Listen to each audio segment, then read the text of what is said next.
할렐루야. 간밤에 편히 주무셨습니까? 오늘도 예수님 안에서 복차고 아름다운 축복의 날이 될 것을 믿습니다. 가만히 생각해 보니까 오늘 하루를 출발할 때 오늘 하루를 누가 기대를 할까요? 우리가 기대하는 것 수도 있겠지만 하나님께서 우리를 살려주신 것은, 생명을 주신 것은 하나님께서 우리를 향하신 기대가 있기 때문이 아닐까요? 어제 사명을 마친 분들이 또 많은 분들이 어제 또 세상을 많이 떠났겠죠. 하나님의 나라 속에 많은 분들이 또 들어가셨을 거라고 생각이 되면서, 그러면서 오늘 하루 살아가는 생명의 가치에 대해서도 얼마나 중요한가, 의미가 있어야 가치가 있지 않습니까? 오늘 하루가 살아가는데 분명한 의미가 있어야 가치가 있는 거지, 의미가 없으면 사실 생명이라고 하는 어마어마한 가치가 의미가 없는 거죠. 오늘 하루도 멋지고 하나님께서 나를 통해 사시고자 하는 일이 오늘 하루 분명히 있다. 믿으십니까?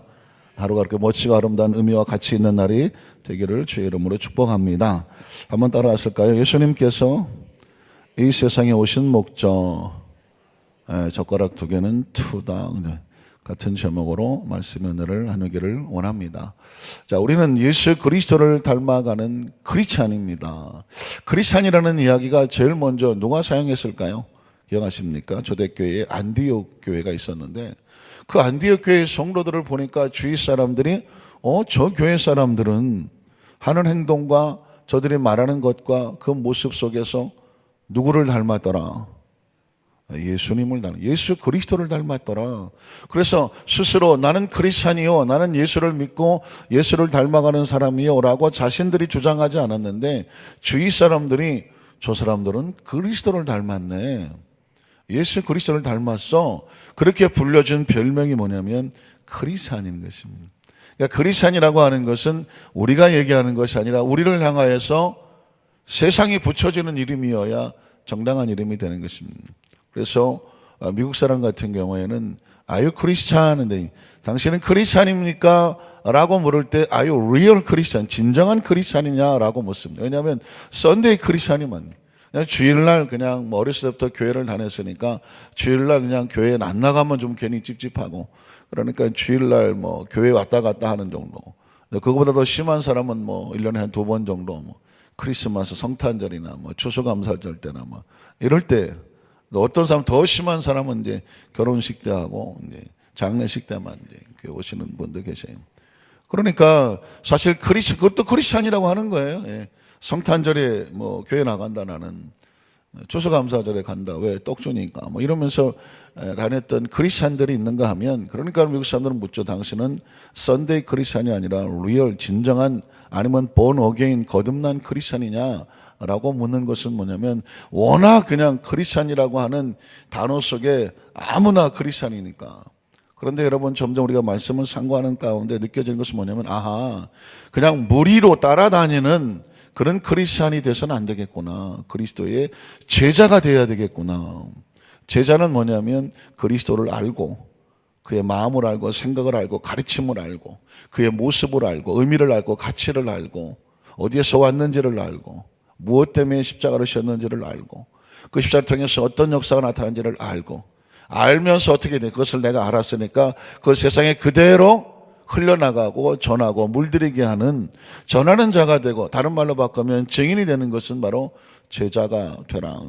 기억하셨던 것처럼 마태복음 28장에도 너희는 온 천에 다니면서 만민을 복음을 전하면서 그리스도의 제자 삼으라고 말씀하셨던 것을 기억한단 말이죠. 그래서 우리 한산교회 성도들은 앞으로 내가 크리스찬, 그냥 예수 믿는 성도로 끝나지 않냐고, 나는 예수님의 제자입니다.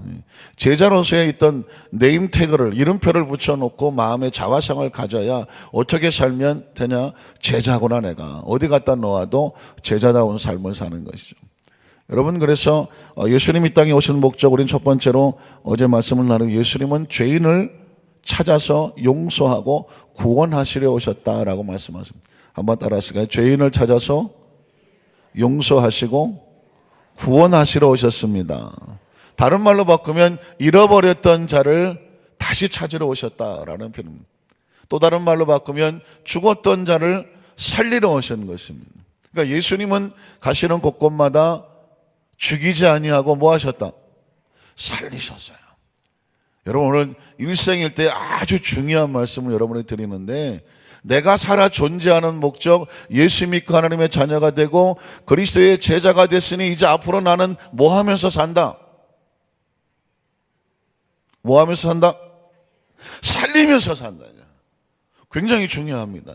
그러니까 여러분은 오래 사셔야 되는 이유가 있는데 뭐냐면, 아하, 내가 살아 숨쉬는 동안에 나는 예수님이 세상에 오셔서 인류를 살리셨던 것처럼, 가시는 곳곳마다 생명을 살리셨던 것처럼, 어떤 상황이 있든지 비판하고 정죄하고 돌을 던져서 상한 갈 때 꺾어버리고 꺼져가는 심지 불어버리는 것이 아니라 상한 걸 때라도 다시 회복을 시켜주고 뭐 했다는 거예요? 살렸다는 거예요.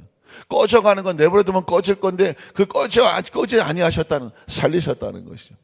그러니까 내가 아하, 하나님께서 나를 이 세상에 보내시고 구원받고 하나님의 자녀가 되게 하고 여기까지 인도하신 것은, 나를 살려주신 것은, 오늘도 살려주신 것은 오늘 하루 살아가면서 매일매일 뭐 하는 자가 되라? 살리는 자는. 나로 인해서 생명이 살아야 되죠. 나로 인해서 나를 만난 사람의 심령이 살아야 되고 그의 언어가 살아야 되고 가치가 살아야 되고 목적이 살아야 되고 그의 존재가 살아야 돼요. 물론 쉽지 않죠. 힘들고 어려워요. 오해도 받고. 정말 목회하면서 가장 힘든 게 뭐냐면 성도를 위해서, 교구를 위해서 최선을 다해서 살리는 거예요, 이게요. 그런데 다른 사람이 볼 때는 목사님 왜 그렇게 하셨어요? 이해가 안 될 때도 있고 막 그래요. 근데 여러분 아시는 것처럼 우리 장로님들이나 우리 교회학교 선생님들, 이렇게 팀을 이끄는, 지역장로직좀 마찬가지로 팀을 이끌어가는 사람들도 이해를 하실지 모르겠지만 다 얘기할 수는 없어. 그러나 그것을 살리기 위해서 최선을 다하려고 몸부림을 쳐. 그러나 당장 왜 그렇게 하셨느냐고 항의를 받을 때도 있고 막 서운해하게 하실 때도 있어요. 그러나 분명히 아셔야 돼요. 담임 목사는 교회를 살리려고 하지, 단 한 사람이라도 살리려고 하지, 한 사람에게 상처 주려고 하고 싶은 마음이 한 개도 없어요. 안 그렇습니까? 우리 교구장님들도 마찬가지고 우리 지역장로님도 마찬가지. 그런데 혹시 이게 이해가 안 될 수도 있어요. 근데 왜냐하면 그런 사정을 낱낱이 다 말할 수가 없기 때문에 그냥 눈물로 기도할 뿐인데 목적은 분명하게 뭐 하는 거다? 살리려고 하는 것입니다. 여러분도 마찬가지입니다. 여러분이 부모인데 자식들을 살리고 싶어 하지 자식을 죽이고 싶어 하겠습니까? 자식을 아프게 하고 싶겠습니까? 그러나 때로는 어떻게 합니까? 자식이 이해하지 못하는 행동을 부모가 해야 할 때도 있어요. 엄마 왜 그래요? 아빠 왜 그래요? 그렇지만 그거는 다 자식에게 말을 할 수가 없어요. 그렇지만 가정을 살리고 그 전체를 살리기 위해서 부모가 어렵게 결단하고 행동을 해야 할 때도 있다는 거죠. 사실상 예수님께서 이 세상에 오셔서 가시는 곳곳마다 죄인을 찾아가고, 그렇죠, 그 힘들고 어려운 사람을 찾아가서 그들을 다 살려놓으려고 해요. 그러나 그 주위 사람들은 예수님을 손가락질합니다. 아이고 죄인들하고, 아이고 저 삭개오 집에 가고. 이해가 안 되는 거죠. 그래서 오히려 예수님을 비난거리고 수군거리죠. 그러나 예수님의 심령은 그 잃어버린 자 하나하나 찾아내는 것이 하나님의 마음이기 때문에 그렇다는 것입니다. 오늘 우리가 왜 살리는 자가 되어야 되느냐? 오늘 두 번째로 예수님께서 이 땅에 오신 목적은 뭐냐면 믿는 자가 멸망하지 않고 영생을 주시기 위해서 오셨기 때문입니다. 한번 따라 하실까요? 예수님은 믿는 자로 멸망하지 않고 무엇을 주시려고? 영생을 주시려고 이 땅에 오셨습니다. 여러분 성경 속에도 그렇고 기독교 신앙 속에서 가장 강력한 단어이면서도 가장 추상적인 단어가 바로 영생이라는 단어입니다. 영생 어떻습니까? 요한복음 3장 16절을 우리가 워낙 어렸을 때부터 외웠기 때문에 멸망치 않고 영생을 주시려 하심이라고 말했는데, 그리스도인들이 분명히 알아야 될 것, 그리스도의 제자들이 분명히 알아야 될 것은 뭐냐면 영생의 개념을 정확하게 알아야 되고, 예수님이 이 땅에 오셔서 얼마나 많은 영생을 강조하셨는지를 정확히 알 필요가 있습니다. 오늘 성경 본문은 그래서 제가 두 번째로 본문을 한 번 더 읽었는데요, 요한복음 3장 15절을 보면 뭐라고 말하고 있습니까? 이는 그가 누굴까요? 하나님의 아들 예수 그리스도를 믿는 자마다 무엇을 얻어요? 영생을 얻게 하려 하심이니라. 16절에도 보면 하나님이 세상을 이처럼 사랑하사 독생자를 주신 이유는 뭘까요? 이는 그를 믿는 자마다 뭐하지 아니하고 멸망하지 말고 영생을 얻게 하려 하십니다. 그를 믿는다고 하는 것은 뭐냐면 그리스도로 영접해 받아들인다는 것입니다. 기억하시죠? 요한복음 1장 12절에도 영접하는 자 곧 그 이름을 믿는 자들에겐 하나님의 자녀가 되는, 믿는다는 것은 뭐냐면 영접을 한다는 것이죠. 예수님을 나의 구주로 영접합니다. 그렇게 믿는 자들은 멸망하지 아니하고 영생을 얻게 하려 하십니다. 요한복음 3장 35절에도 보면 아버지께서 아들을 사랑하사 만물을 다 그의 손에 주셨다. 그래서 어떻게 하시려고 36절에 보면 아들을 믿는 자에게는 뭐가 있고 영생이 있고 아들에게 순종하지 아니하는 자는 영생이 없죠. 영생을 보지 못하고 도리어 하나님의 진노가 그 위에 머물러 있다. 예수님이 이 땅에 오신 목적은 아주 중요한 목적은 뭐냐면 잃어버린 자를 찾아서 용서하고 구원하죠. 그 구원한 백성이 어디로 가야 돼요? 어떤 생명을 얻어야 될까요? 영원한 생명을 얻게 되니까 영생을 얻는다고 말하고 있죠. 요한복음 4장에도 제가 몇 군데만 더 찾아보면 13절로 14절에 사마리아 여인과 대화를 할 때에 예수께서 대답하여 이르시되 이 물을, 이 야곱의 우물을 먹고 마시는 자마다 다시 목마르죠. 자, 우리가 먹는 물은 돌아서면 또 목이 말아요. 그러나 내가 주는 물은 뭘까요? 여기서 내가 준다는 물은 하나님의 나라를 말하죠. 하나님의 나라를 그 마시는 자는, 영접하는 자는, 믿는 자는, 받아들이는 자는 어떻게 돼요? 영원히 목마르지 아니하요.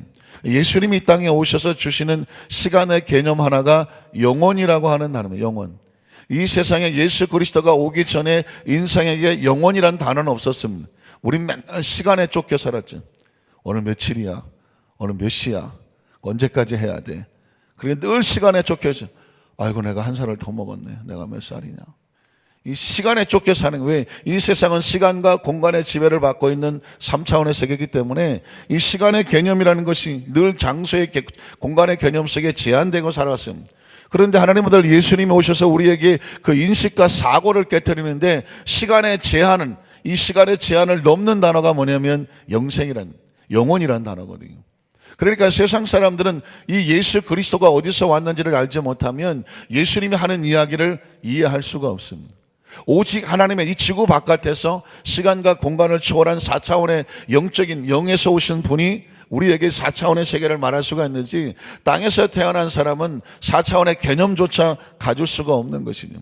그러니까 이 사마리아 여인은 늘 이 시간과 공간에 쫓겨 사는, 인생의 팔자와 운명에 쫓겨 사는 여자에게 영원이라고 하는 그 팔자 운명을 뛰어넘는 하나님의 나라를 얘기하는 것입니다. 그냥 쉽게 얘기하려고 하니까 물로 표현하는 것입니다. 내가 주는 물을 마시는 자는, 굉장히 빨리 지나갔네. 그 전에 한번 나와요. 내가 주는 물을 마시는 자는 영원히 목마르지 아니한다. 여기서부터 이미 벌써 영원히 목마르지 아니한다는 개념은 시간과 공간을 뛰어넘죠. 그 다음 절을 보면 내가 주는 물은, 역시 예수님은 계속 내가 주는 물이라고 말하죠. 하나님의 나라의 개념을 말하는 거죠. 그 속에서 영생하도록, 영생이라는 단어를 쓰시죠. 솟아나는 샘물이 될 것이다. 요한복음 5장 24절에도 말씀은 내가 진실로 진실로 너희에게 이르노니 내 말을 듣고 또 나 보내신 이를 믿는 자, 내 말도, 예수님은 이 땅에 오셔서 하나님의 나라만 증거하셨습니다. 그러니까 하나님, 예수님 말씀을 듣고 하나님의 나라를 믿는 자, 또 나 보내시니, 나 보내시니가 누구예요? 하나님 아버지죠. 하나님 아버지를 믿는 자는 무엇을 얻었고? 영생을. 그러니까 예수님은 이 땅에 오셔서 뭐하러 오셨냐면 하나님의 나라를 통째로 우리에게 전하러 오셨고 가르쳐 주러 오셨고, 우리 머릿속에 하나님 나라가 없어. 우리 지구밖에 몰라요. 아니 지구도 몰라. 옛날에는 자기 나라밖에, 팔레스타인, 이스라엘밖에 몰랐어요.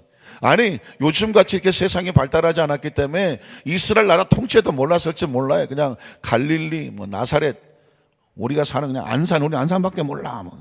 옛날엔 그렇지 않겠습니까? 무슨 자동차, 비행기 이런 게 있는 것도 아니고, 전철이 있는 것도 아니고, SNS 전화도 있는 것도 아니고, 겨우 해야 말 타고 다녀서 전해주는 그런 시대 속에서 무슨 세계를 알 수가 있겠습니까? 그냥 우리 동네밖에 모르고 살았을 때 그 때도 있어요.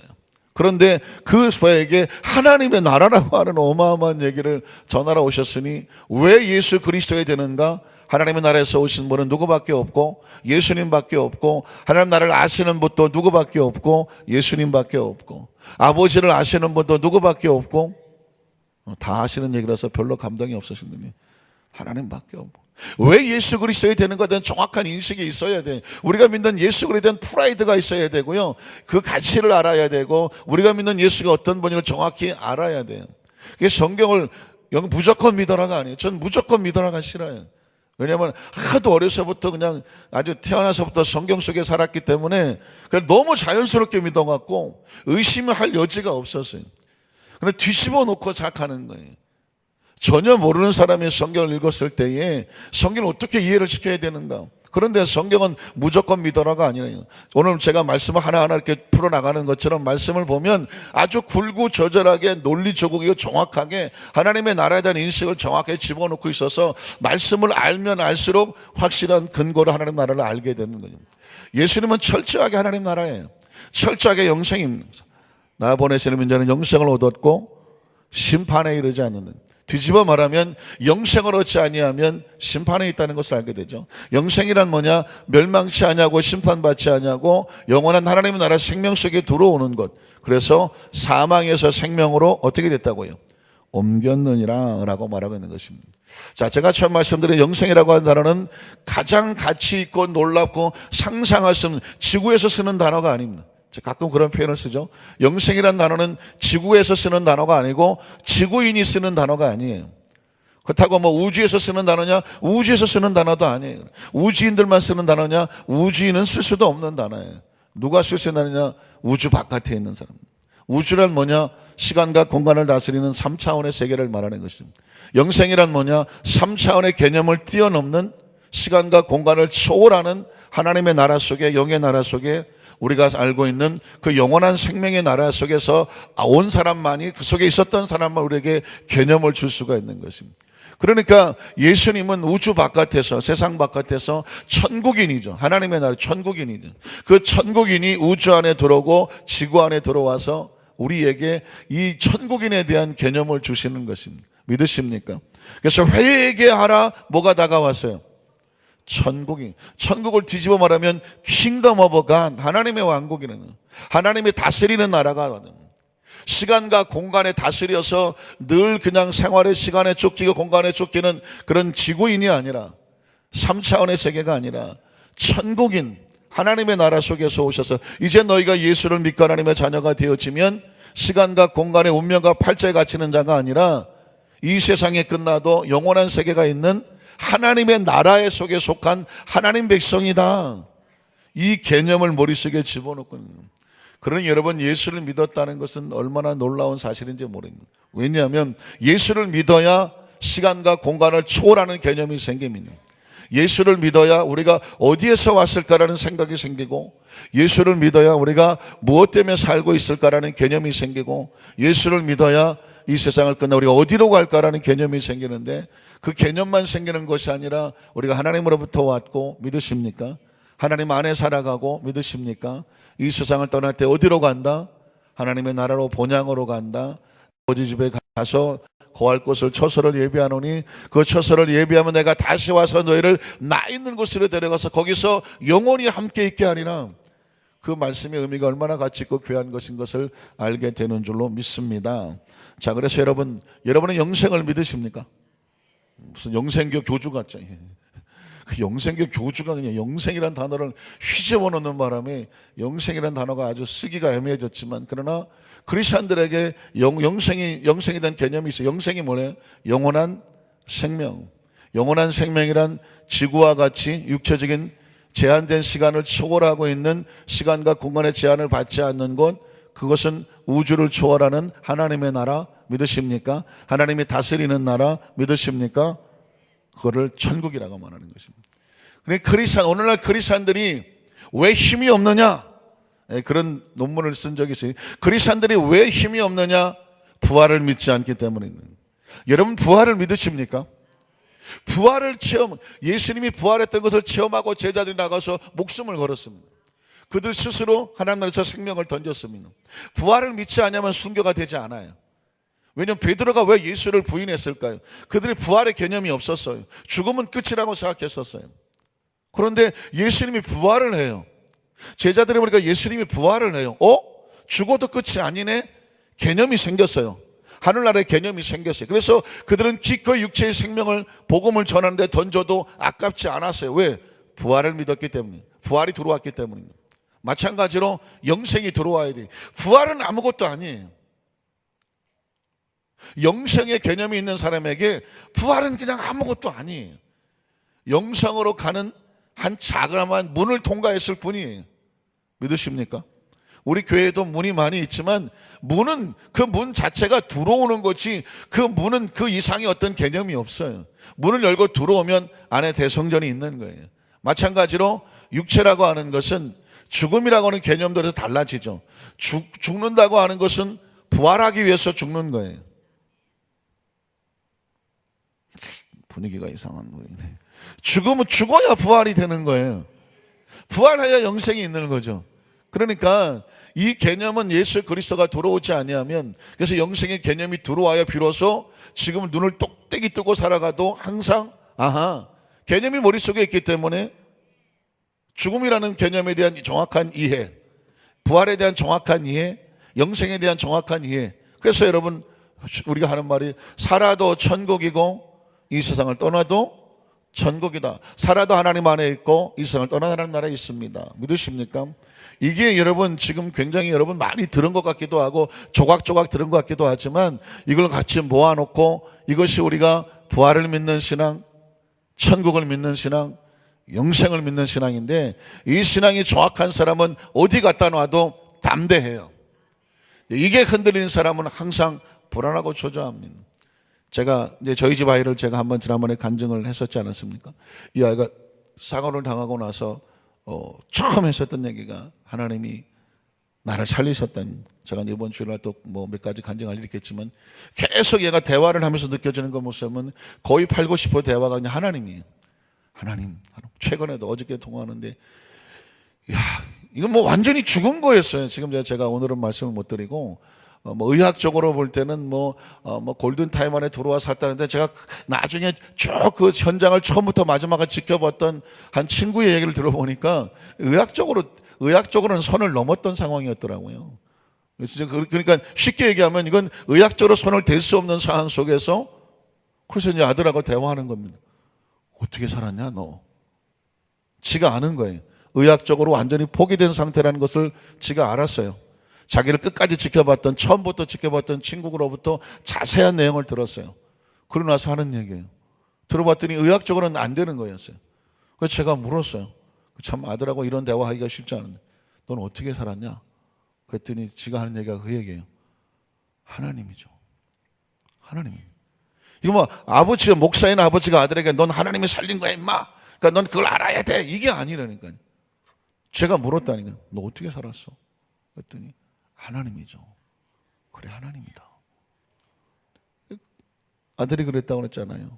하나님이 주시는 음성은 넌 아직 올 때가 안 됐다. 하나님 일을 위해서 이제부터 하나님에서 살아라. 제가 이 이야기를 한 번 더 리피트하는 얘기가 뭐냐면 12년 전에 제가 한번 간증했죠. 12년 전에 제가 미국에서 선교사를 할 때에 한 50대 먹은 그 원집사님이라는 분이 그냥 병원에 가서 건강검진 받으러 갔다가 유방암 말기암 진단을 받고 하루아침에 한 달밖에 못 산다고 하는 사형 선고를 받고 병원에 입원했을 때, 처음 가서 신방했었던 날 너무 고통스러워서 기도도 안 받고 목사님 나 힘드니까 빨리 좀 가주세요라고 했었던 그날, 그리고 나서 제가 집에 돌아와서 얼마나 고민을, 이 목회의 위기를 만나서 과연 이런 절망과 어떻게 희망이 들어가서 싸우는가. 그래서 뭐 예수님이 생명인 것을 말씀 통해서 깨닫고, 내가 할 수 있는 것은 머리 빡빡 깎고 절마고 좌절한 모습이 아니고 자듯한 병실이 아니라 예수가 생명이라는 것을 선포하는 것이다. 그 21일 동안 매일 가기도 하고 갈 수 없으면 그것을 위해서 기도했었던, 그리고 21일 만에 그분이 나올 때 모든 그 의사들이 기적이라고 하면서 살아나왔을 때 그 병원이거든요. 참 12년 전에 제가 그 환자를 위해서 눈물로 기도했던 병원이 UCI 메디컬 센터라고 하는 그 얼바인 캘리포니아 대학 주립대학이거든요. 그 병원에 12년 후에 제 아들이 들어가서 그 병원에 입원해 있을 걸 누가 알았겠어. 근데 그때 그 성도도, 그 원집사님 여러분도, 그 병원에서 퇴원해서 똑같이 머리 빡빡 깎고 환자복을 입고 있었던 그분이 제가 미국에서 돌아올 때 저하고 마지막 중국집에 식사를 하면서 했었던 간증이 그거였었어요. 자기 수술할 때 자기 영혼이 빠져서 하늘에 가는 것을, 하나님을 만나고, 그리고 하나님 앞에서 펑펑 울었었던 것. 하나님이 묻더라는 것이죠. 네가 왜 이런 병에 걸려서 이런 위기에 빠졌는지 아느냐? 모른다고 그랬더니, 기억하십니까? 네가 네 남편을 미워했기 때문에. 남편을 미워했던, 그게 자기 몸을 상하게 하고 암에 걸리게 했었던, 네 남편이 너를 사랑하지 않는 것은 아니나 표현할 줄 모르는 거다. 그러면서 네가 아직 올 때가 안 됐다. 전 사실 지금 이 말이 너무 상투적인 말 같아서 천국을 간증하고 이러는 사람에서 개인적으로 잘 믿지 않아요. 뭐 천국, 옛날에 뭐 내가 본 천국 해갖고 뭐 이거는 천국을 개인적으로 갔다 왔다는 건 별로 믿지는 않아요. 근데 그분하고 얘기하면 천국 갔다 와 얘기를 할 때에 그 제 앞에서 하는 얘기라서, 제가 직접 들은 얘기라서 이제 얘기를 하는 거죠. 그분도 그런 똑같은 얘기를 했어요. 아직 내가 올 때가 아니다. 네가 가서 네 남편을 용서하고 살아라. 그랬던. 그래서 하나님 앞에서 펑펑 울고 다시 돌아왔을 때, 그리고 그 병원에 살아나온 간증이 12년 전에 제가 늘 기도하던 성도가 살아나와서 했던 간증인데, 12년 후에 제 아들이 그 병원에 입원을 해서 거기서 치료받고 나오면서 똑같은 간증을 하는 거예요. 하나님이 넌 아직 때가 안 됐던. 사실상 이건 개인적인 다 간증들이기 때문에 여러분이 그 말씀을 믿어도 되고 믿지 않으셔도 되지만, 그러나 분명한 것은 그분도 제가 21일 동안 기도해서 제 앞에서 고백하신 분이고, 제 아들이니까 뭐 제가 직접 들은 얘기고, 제가 하고 싶은 얘기는 뭐냐면, 지금 우리가 이 세상밖에 보이진 않지만 분명한 하나님의 나라가 있다는, 그것이 영원한 나라이며 천국의 나라이며 우리가 이 세상을 떠나면 가야 될 나라이며, 그 나라에 계획된 것에 의해서 우리는 예수 그리스도 이 땅에 오셔서 예수를 믿고 영생이라는 것을 알게 되었고, 그리고 언젠간 우리가 다 그 나라 속에 가게 될 것인데, 남은 생애 속에서 무엇을 하자고요? 그분이 우리에게 구원을 주시고 영생을 주셨던 것처럼 우리에게 두 가지가 또 하나 생겼죠. 하나는 생명을 살리고 살며, 두 번째는 영생을 전하며 살자. 믿으십니까? 그래야 예수님이 땅에 오신 목적이 분명한 의미가 있고 가치가 있고 축복이 되리라고 믿습니다.